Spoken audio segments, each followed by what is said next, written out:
Good morning everybody and welcome to a new video. We've not done a video for a long time now, I think, since we've been on our holidays. I've not been on a video for a long time. Have you not? No. So today we are at Chester Zoo. So for Christmas, Matilda got a predator tour at Chester Zoo. We've never done one of these experiences before, have we? We're not sure what we're going to be able to film, if we're going to be able to film any of it, but we're going to try, aren't we?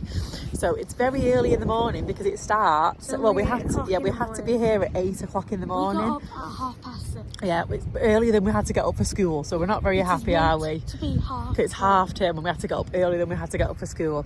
So it's not a lot of walking, which is great for me. It's actually on a little bus that we go around. So if you've seen our Chester Zoo videos before, you'll see we have filmed one of the little buses, but I will show you when we go through what the bus is like. Like I said, I'm hoping that we get off at points and see different animals, and I'll be able to film a little bit and explain a bit about what's going on the tour. It is a 2-hour tour. I'll explain the cost and everything when we finish, because I can't quite remember. I think it was about £60 per person, but like I said, it was a Christmas present that Matilda got off grandparents. So we are just waiting at the gates now. I'll turn you around and show. So this is where we wait here. So it's literally 2 minutes to 8 o'clock now. So it said that you wait at the gates at 8 o'clock. The tour starts at 8:30. It said they serve hot drinks between 8 and 8:15. You can arrive any time between 8 and 8:30, but 8 to 8:15 is hot drinks. Anytime after 8:15 you won't be able to have a hot drink because there's not enough time to finish it, because you can't take them on the bus with you. And then 8:30 the tour starts promptly. If you arrive late, you unfortunately won't be able to start the tour because the bus leaves. So it is these little buses here, so you get to go on this really cute little bus here. Look at this. There they are. So you can see there's like 2 buses there ready. So Chester Zoo experiences. So there's one there and there's one there. So we'll be driven around on a little bus today. So let's come with us and see what adventures we get up to. So we've come inside the little welcome hut here. What was it called? Was it called the Adventure Hut? Yeah, like the Adventure HQ hut, and it says it's not membership because membership's outside, isn't it? Maybe it's, we'll have a look on the outside what it said. It's really nice inside here. It's literally just opposite the toilets. So you come in, you check in at the little desk over here. Then there's some like lovely little seats. I love these flamingo cushions. These are nice, aren't they? And then they have. A pair of glasses. Oh, you just like a pair of glasses. Matilda's drink. So you can get coffee and things here. Look at this, hot chocolate, coffee. And then what did she say? They will stop on the tour where you can get off and stretch your legs, and they will stop at different points to see different things. There will be toilets on the way.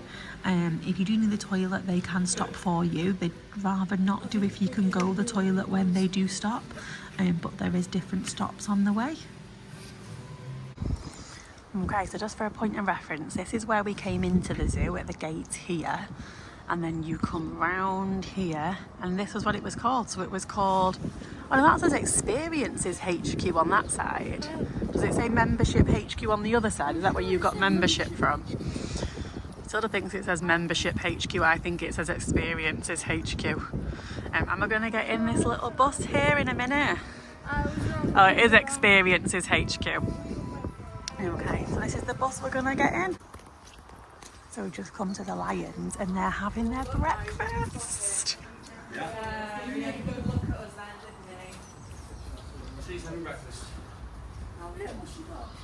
Oh yeah, absolutely. So yeah, it could be goat, it could be calf.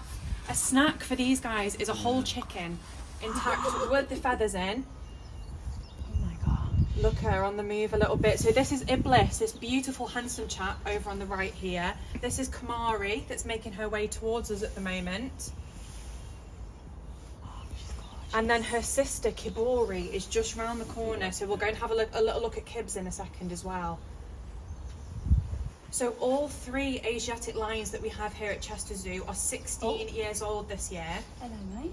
So they are the older end of the lions, so they're not here as a breeding population anymore here with us at Chester, but they are incredible champions for their species. They do a really important role in terms of educating guests. It looks like Iblis has had a little visit from the vet there, a blood draw over the last few days. So he's going to eat. Yeah, he's taking advantage of her leaving that, isn't he? I'm going to have a snack now. And you can see that incredible tongue. Oh, So like a domestic cat, lions have that kind of really, it feels like sandpaper, really rough, kind of spiny tongue almost. Lions are the extreme end of that scale. Look at that.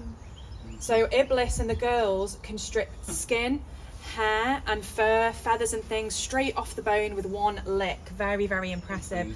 Oh wow, you're going to have the best photos in Chester Zoo today. Look at that. And that brought me on, thank you Iblis, quite nicely to our next talking point. We've already mentioned, you said, oh, it's probably a calf or something that he's got there. That's exactly what it looks like to me. Shall we follow him inside? Quick way, we give them partial carcasses with the skin, with the fur, with the feathers sometimes, John, as well, all left on. As a predator, a lot of predator species, you only see very specific behaviours like feather plucking, fur licking, when they're fed this way. It's really enriching and very stimulating for the lions here as well. Now you may not have noticed when we were stood over by the glass area where they can go, just if they want to keep out of the way. They have an outdoor area at the back too. And obviously this beautiful kind of grassland habitat that we just had a look at outside. It's a great time of year to do the tour because in summer, when it's really long grass in there, they can be so difficult to spot. Sometimes you'll just see ears sticking up, won't you, John, at the top of the... And even some smaller species such as the possum. Right now, my team and I will be out cleaning paddocks, feeding animals, and even washing windows, keeping the animals and visitors happy. When feeding our animals, we try our best to replicate the feeding strategies of their wild cousins by giving non-feed days to our gorge feeders and feeding multiple times a day for our foragers. We try our best to enrich all of our animals, making them work for their food. Keep your eyes peeled for some of the ways we enrich our jaguars. So it's actually very unusual to see Tina on the move like this. Yeah. Tina's normally a beautiful blonde ball in the corner, isn't she? So we have got our team working in here at the moment, guys, so just watch your feet on the hose pipe on the floor. It could start moving in a second. Have we got Rico? So our second spot on mail is just these little beds here. So if you look across the water, the little nest box on the right hand side, Rico's in there. Rico's nesting in his spot. So Tina's just repositioning herself. Tina's come out to play today. So a great way to tell the sloths apart if you see them both out a little bit later. Tina's a lot bigger and she has that beautiful look scratch. Yeah. She has that beautiful golden wavy hair. Rico is slightly smaller than Tina and he has what looks like a little brown toupee on his head, doesn't he, John? Yeah. With a brown patch on top of his head. So that's like a coconut. So that is the sheephead man-eater monsters. And that is just not the case. Piranhas. They do a really important, a very vital role out in their natural ecosystem, which is maintaining the health of the water systems that they live in. So rather than animals falling in and getting ripped to pieces in a feeding frenzy in mere seconds, these animals often predate and feed upon animals that have already deceased. So they keep the water really clean, really healthy for other animals that live in these water systems. Oh look, so we've got Rico on the move now. Can you see the difference in them now? So you can see he's quite a bit smaller, isn't he? Yeah. And he's when guests see our sloths on the move like this, is do the sloths ever fall into the water and what would happen if they did? Well, I have it on good authority from our aquarists here at Chester Zoo that if the sloths or one of our staff were to tumble into the water, that the piranhas would be absolutely petrified. They would be really frightened. Our members will agree with me on this. It's so rare to see the Andean bears. Yeah, you hardly So see her. seeing them this close is really, really special. She's gorgeous, look at that. Oh, she's looking at us, look. Look at her, she's having a good look at you all. And again, really special to be on the tours at this time. It's unlikely that she'll be like this later on when all our guests pile in. She's just enjoying her breakfast, taking it all in. What I think we'll do, John, oh, we've got a sloth smooch going. Predators, Georgia? The John, I'm not sloths going were to not point out the sloth smooch. That's it, it's all over now. All over. Wow. Beautiful. Wow, he's gorgeous. Look at And there him. everyone's gone. There he is. Yeah. Well, like the lion. Now Wow. he was doing part of his morning kind of patrol of this habitat. Oh, it's beautiful. Yeah, absolutely. Oh, gorgeous, Ozzy. Dragging fish, they swim at fast We're at speed penguins. through the water. They also have sharp serrated beaks to grab onto the fish. So once they have grabbed them, there's no letting go. Following John there. Having a good look at you there, John. Come on. So the penguins have a fantastic trick up their sleeves when they're hunting fish as well. They will grab the fish and spin it round in their mouths to always swallow the fish head first so that the scales on the fish don't catch in their throats. So very, very clever. They can swim at very high speeds to chase fish, up to 15 miles an hour, which is 3 times faster than our fastest human Olympic swimmer. So they're very fast and agile little birds. You can also see that torpedo body shape as well. That also helps them swimming very fast through the water to grab fish. So you'll see them be fed, and you'll see Ryan swiftly go over to Dad and mither him and whinge and kind of waddle right next to him. Yeah, and Dad will give him some fish. He should be fishing. Look at that one there, just messing around. Just lazy. Consequently, he's a little bit bigger He for a is. chick. There he is, giving his flippers little Yeah. shake there. Little wiggle. So that tail wiggle that you can see him doing there, and that you can see a couple of the other penguins doing, is a way of secreting a kind of a waterproof, it's kind of an oil, isn't it, John? So they have a gland at the base of their tail, so they do a little wiggle, dip their beak into that gland, and then smother it all over their feathers to keep them nice and waterproof.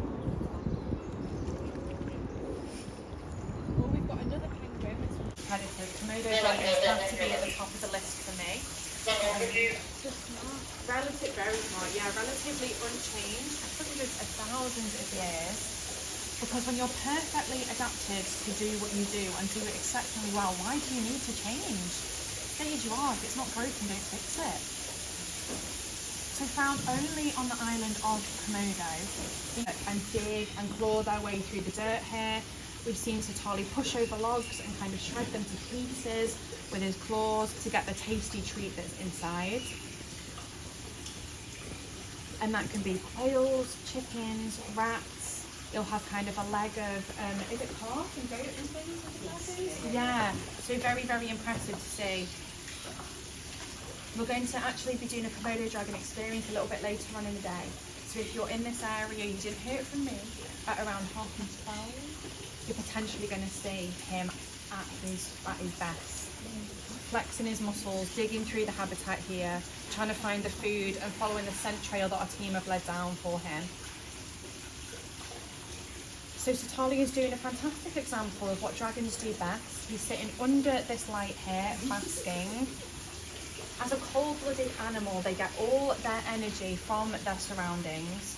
So you'll see he's got that big rock under there as well with the heat lamps on top. It's because when you're a dragon, it's a dog-eat-dog world, and it's why they're not kept with their parents. So they have 2 Even babies Satali last here, year.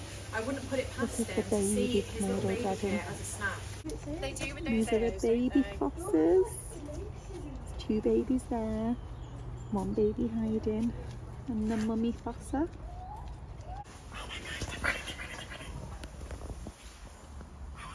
Should we go and follow them to the other? Wow. Look at him. He's gorgeous. Nice quiet.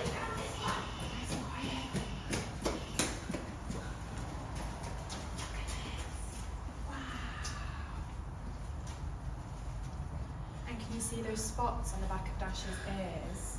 Yeah. So he's got white spots on his ears, so when he's bowed his head down drinking, so other animals approaching him from behind, it looks like an animal looking straight back at them. So it's a really good way of evading other big male tigers. Wow, look at that. There's one over there. Yeah, both the cubs have got. Come this way, come over to the left. So this is Dash, that's our big male back there. Sana, oh the cubs are there. So the cubs are just behind him. I've not seen Sana. It's just the female that I've not seen. She like it over Britain. So that's Alif and Raya there along the back to the left. Oh, there they go. So just turned 1 in January.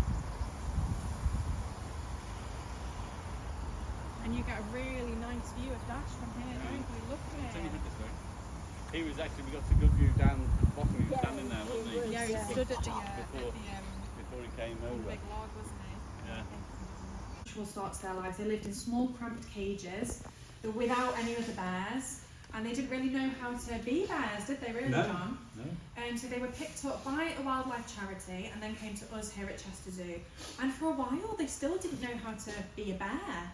But a testament to the hard work of our keeper team, their dedication, their care for these animals, they were built this beautiful habitat just for the two of them, and they absolutely thrived. So much so that they gave birth to a cub of their very, very own, which wasn't on the cards, was it, John? No. We never thought that that would be possible, but they did.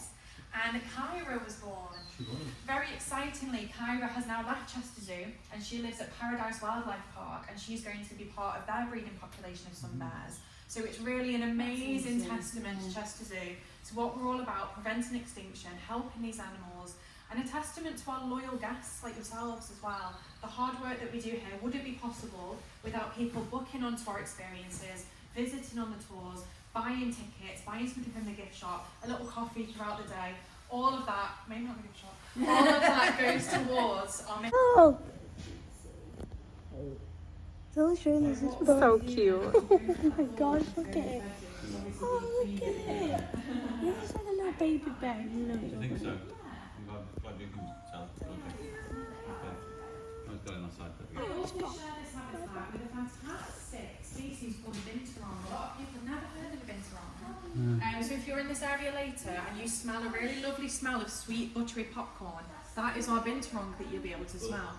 Generally difficult to see in the winter. Yeah, like to stay nice and warm. Yeah, they do. Summer months, either very first thing or last thing in the day. Yes, you do. They And we're all finished on our tour, so we actually got left where the sun bears are, which is just near the tigers on the islands, and then you make your way either to the front of the zoo and you can leave, or you can just you can actually enjoy the rest of the zoo for the rest of the day. So included in the tour price is admission for the zoo for the rest of the day. So we've obviously got annual passes, but if you don't have annual passes, you don't have to pay to go in the zoo. That's included. So once you finish any tour or any experience, you can then go around the zoo for the rest of the day at your own leisure.